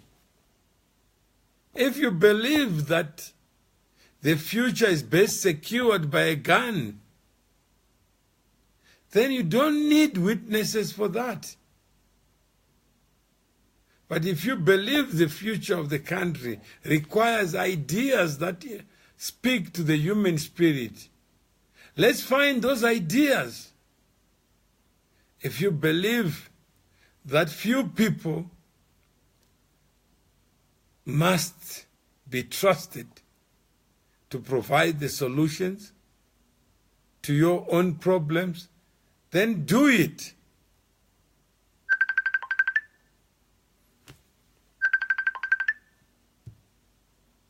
Hello? Yes. Yeah. Yes, P. Brian again. Yeah. Please don't get me wrong. When I spoke about killing this person, you know what? It's anger. I don't believe in violence. No, so I think whatever it is, let's use our time. Yeah. I love to. You know what? Don't get me wrong. I don't believe in violence. If I had to do whatever it takes, because these people, they use violence to us, and we haven't done that to them. This is the ZANU-PF. They are so violent to us, but we are not violent to them. We are Zimbabweans. We are not violent to them. No, I don't. What? Get my point. I'm saying is, I get you. What? Get me straight. Where I'm coming from, ZANU-PF is so violent. Yeah. No, I'm saying. Do you understand what I'm trying? Do you understand what I'm trying to say? ZANU-PF are so violent. I don't know. I don't know what ZANU-PF is. What I know is they are individuals. You don't know what ZANU-PF is. Which part of Zimbabwe? Listen, which part of Zimbabwe you come from? It's irrelevant. I'm saying, if you know what ZANU-PF is. No, we discuss here. We discuss. Yeah. So I'm saying is, solutions. I'm saying is, I can't speak to something I've never met. I've never met a violent. I'm talking in terms of. I'm talking in terms of reality. If you got a reality, if you got reality that is given you an enemy, Yeah? Yeah, that has happened and is still happening over there. Yeah, so I'm saying you have a reality that need not be my reality. I have never met. But are you blind to see what's been taking place over there in Zimbabwe? I don't know. Are you blind to see that? I said my You eye. don't know. Are you blind to see? I mean, your Can't you eyes. see what's taking place? But How many years we've been living in the country and you've seen everything? They've gone. Look. One good example. Don't tell me that you don't see what's been taking place. Land reformance. Land resettlements over there in Zimbabwe. There. Yeah. How many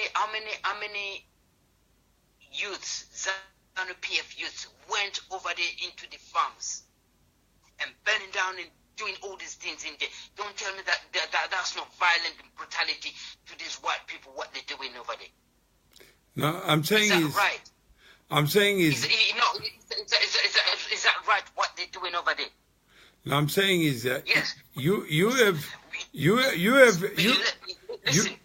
a no, please, Brian, you have a reality that has been revealed to you.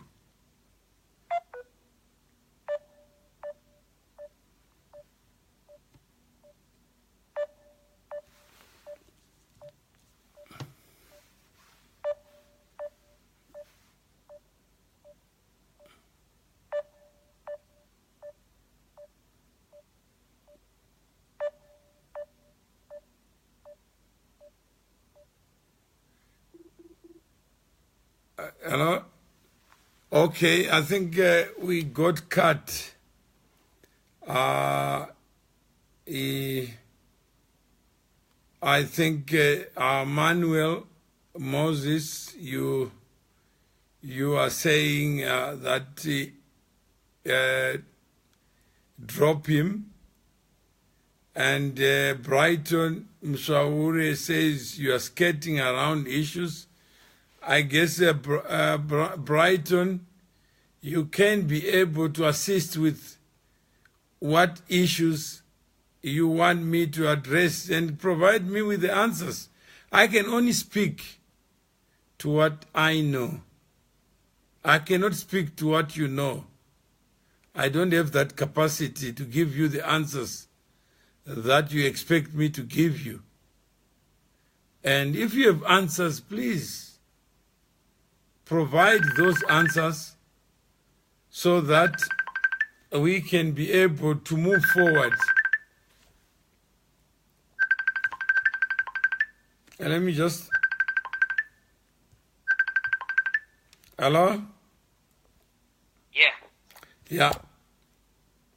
Yeah, the phone keep cutting off. I don't know what it is. I don't know what's happening. Maybe there may be a minister appointed to cut the phones or something. I don't know. Well, I'm not in Zimbabwe, so I'm free to talk and express my point of views. You know what? We're so fed up of these things, and we have to raise our voices. Yeah. You understand? No, I think we need to raise our voices. Yeah, I think what is. Do you see what? I mean, first, what we've been trying to do, Brian, is to look at individuals as individuals. Yes. But and me personally, as individuals, any one person, particular party should take over, especially if it's anybody to do with the Yeah. Anybody to do with the ZANU-PF. I disagree with that. No, what I wanted to persuade you is that ZANU-PF is a human construct. It's just a body corporate. Yes. The mischief is in human beings. It's among the party. No. The party is among the party. The party is just a construct. It's an artificial body. Yes. The party itself does not have any hatred, does not kill, but individuals can be evil. So there's a difference between the party and its members. Yeah, but me personally, all the members, I don't trust none of the members of the ZANU-PF. Yeah, then you can talk to the members and say, I don't trust the members of the party. I have no problem. They haven't done anything in the country. No, I'm saying is that you can maybe come and persuade me that you elect someone to do something for you. Who are we going to elect while they're trying to campaign and they're locking them down and putting them in the cells? No, I'm What saying can you do? I'm saying is you got a point that, but let's be factual. Mugabe is a person. ZANU-PF is an organization created by members. So I would not want to believe that what Mugabe knows, the party knows. Mugabe is just a fallible human actor, like you and me, incapable of knowing that which has not been revealed to them. If I'm looking for the best engineer, I will only know the engineer that has been revealed to me. I will not know the universe of all engineers who may be equally competent or even better. So I am limited by the limitations imposed on me as a human being. I know we are 7.3 billion people, but I have no obligation to know all of them. Right. And I may be Zimbabwean, but I don't know Zimbabwe. Yeah. Let's talk about Zimbabwe.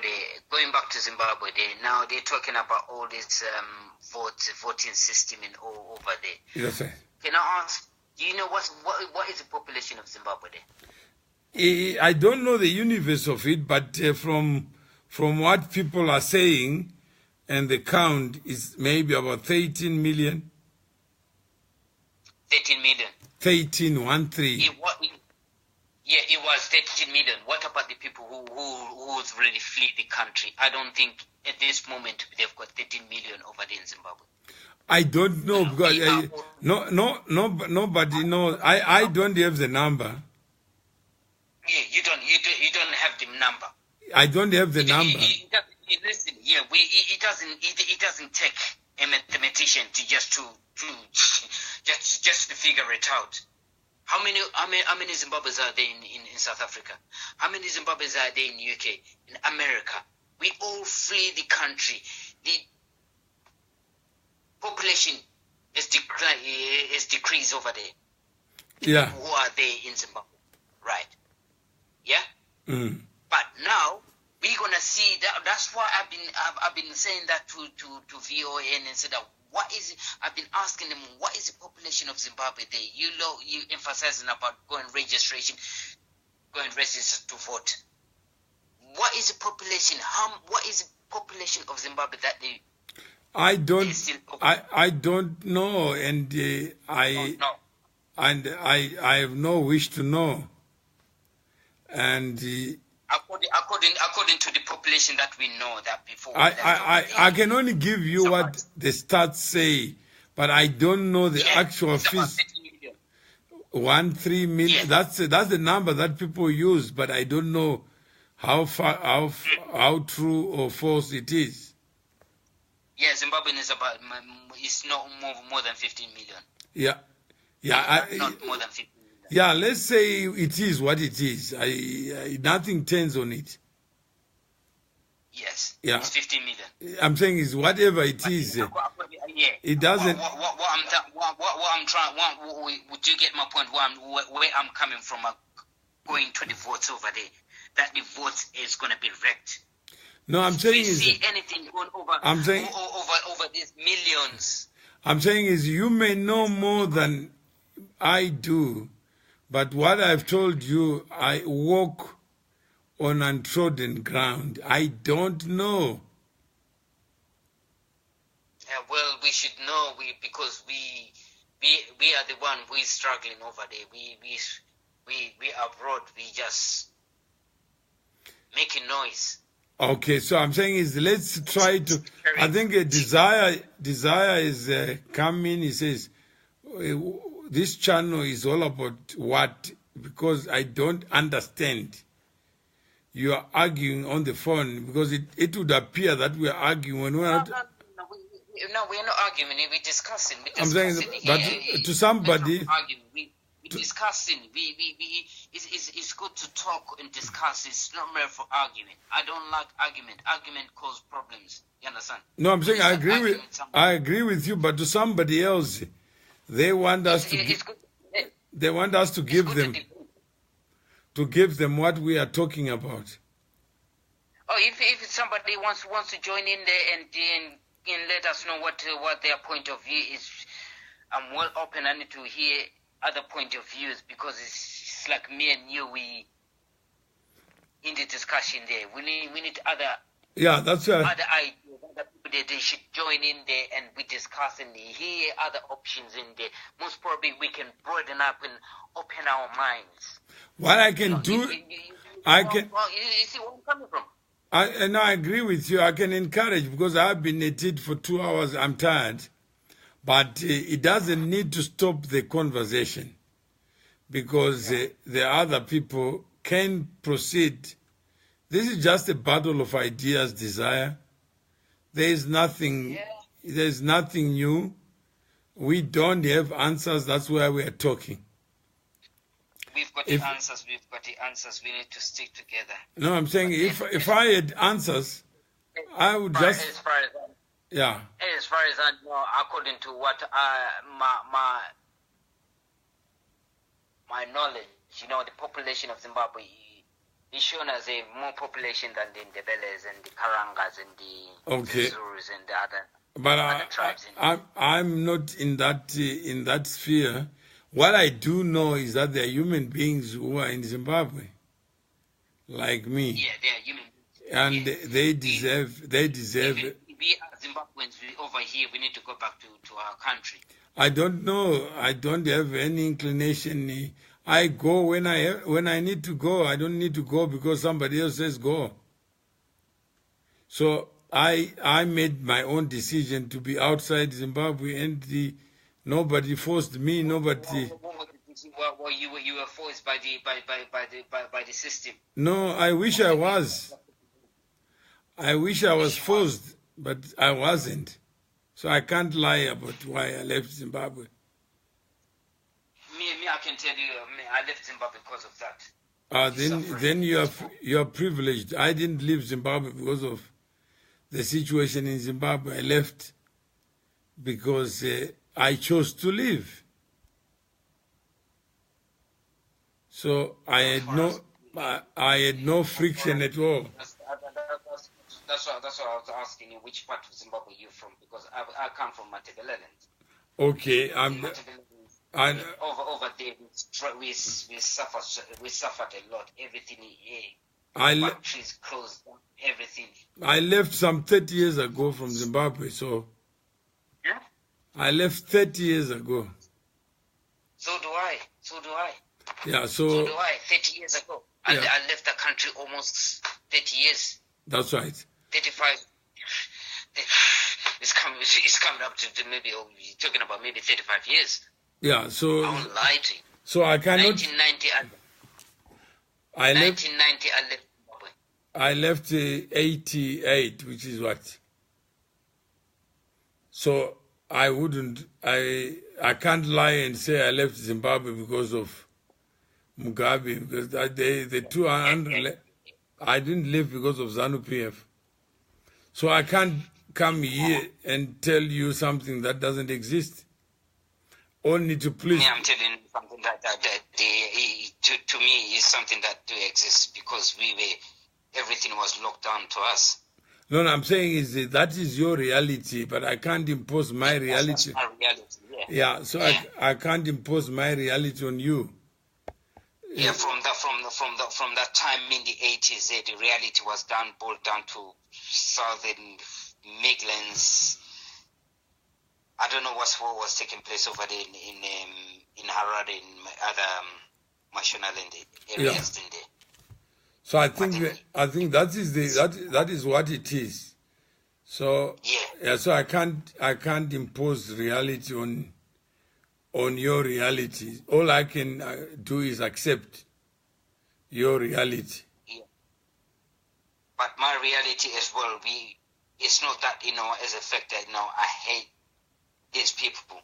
Yeah. I do not hate any Shongas, don't get me wrong, but I hate the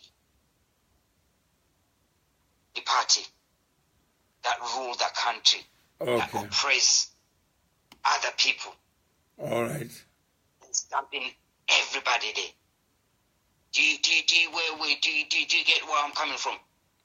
No, I'm saying is the hatred is not my... of the government is the oppression of the government. That's why I said that government, we need to stamp it down and just take them out and just... But hatred is not my trade. Yeah. Most probably I use the strong word, whether it's hatred, is anger. I'm not angry with that. I've better things to do than you don't have that because you haven't seen the reality. I've seen worse brutality than you think.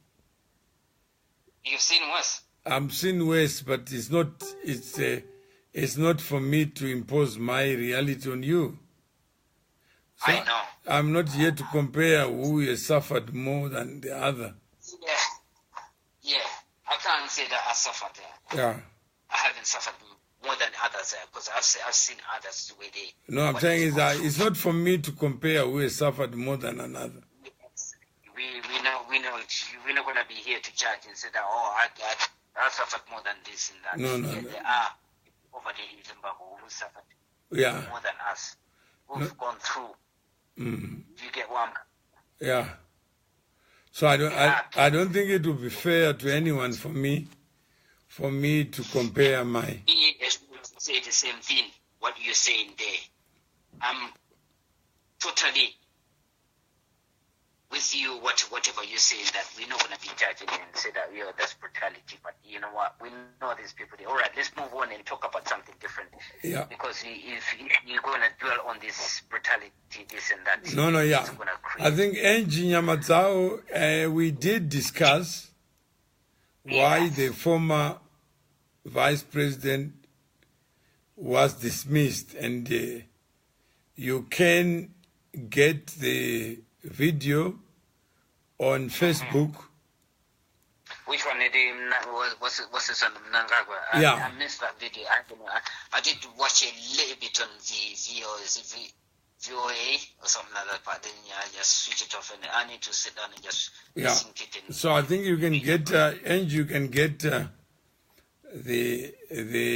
the audio, and then you can tell us what your view is. So I think we have traversed that area, and we don't have all the answers, but I'm sure you can learn something from those discussions. Yeah. So you can listen to the audio, and then and then we can take it from there. Yeah. Anyway, nice talking to you, man. Thank you very much. Next time when we have this discussion and just hook me in there, we love to get more people to come along in this program and just not to keep on writing messages. We need to come talk on the phone in there. Let's hear your voice. And that's thanks for taking the time to hear the voice. Right. And I think wherever you are, good morning, good night, good afternoon. I said good night, good evening in UK. Oh, UK, okay. So So good evening. Yeah. Let's keep going. All right, then. Thanks for, yeah. Okay.